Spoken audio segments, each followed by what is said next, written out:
I'm Claire Richardson in Berlin. Thank you so much for joining us. We will be getting to those developments in just a moment. But first, we have some breaking news coming in. Explosions have been heard over Qatar's capital, Doha. That, according to reports from the news agencies Reuters and AFP. Now, according to Haaretz, the news outlet, Israeli officials have confirmed that Iran fired 6 missiles on the U.S. base in Qatar and 1 missile on a base in Iraq. For the latest on this breaking news update, we can bring in Misha Komodovsky in Washington, D.C. Tell us what we know at this moment about the situation in Qatar, where the Al Udeid air base is located. Claire, we do see reports now that there has been a credible threat from Iran targeting the U.S.-run air base in Qatar.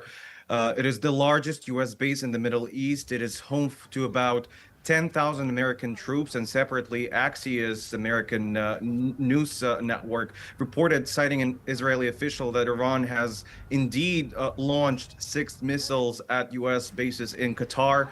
The outlet had previously reported that such an attack was being prepared, and President Trump, as we know, today convened a National Security Council to address escalating threats following U.S. strikes on Iranian nuclear sites. And intelligence suggests Iran moved enriched uranium to hidden locations before the attacks, raising new concerns here. And Tehran has threatened retaliation, including missile strikes and targeting U.S. bases in the Middle East, where 40,000 American troops are stationed currently. The Department of Homeland Security has raised the threat level, warning of possible cyber attacks on the U.S. infrastructure. And these developments may also affect the president's planned trip to the NATO summit in the Netherlands.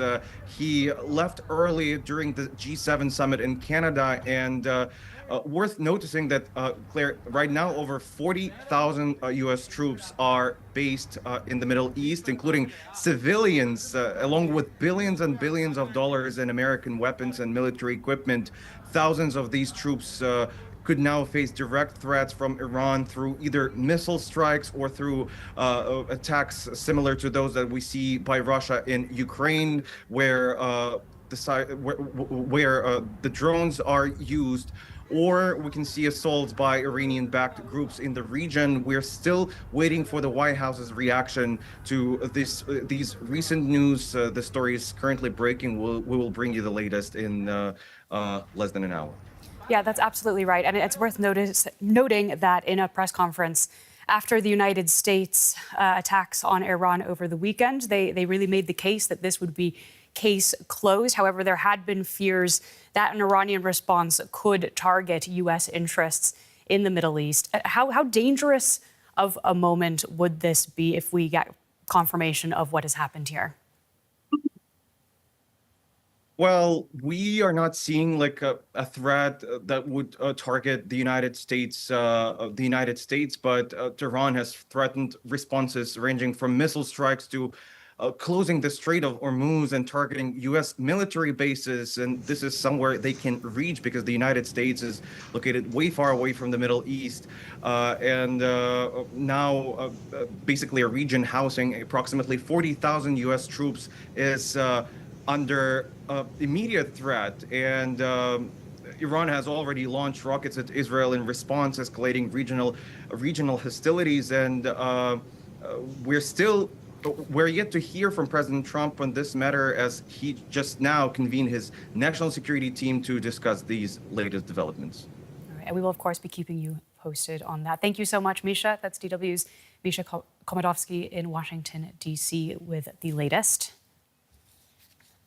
And we also have DW's Richard Walker, our chief international editor, on the line for a broader view. Obviously, there will be international implications here. Richard, what do you think this attack will mean? Well, Claire, it's simply too early to say. Of course, we're all glued to agency information that's coming across minute by minute, really, with updates on what's happening. And yeah, we've had reports that airspace is being closed, not just in Qatar, which has been affected, but also in other parts of the region. And I think really the critical question is, how large is this strike by the Iranians? Does it hit US bases? Does it hit targets? Are US personnel injured or killed in this retaliatory strike by the Iranians? I think these are all going to be absolutely critical to the question of what happens next. If these strikes kind of land in the desert and nothing much comes of it, then there would be a potential to de-escalate.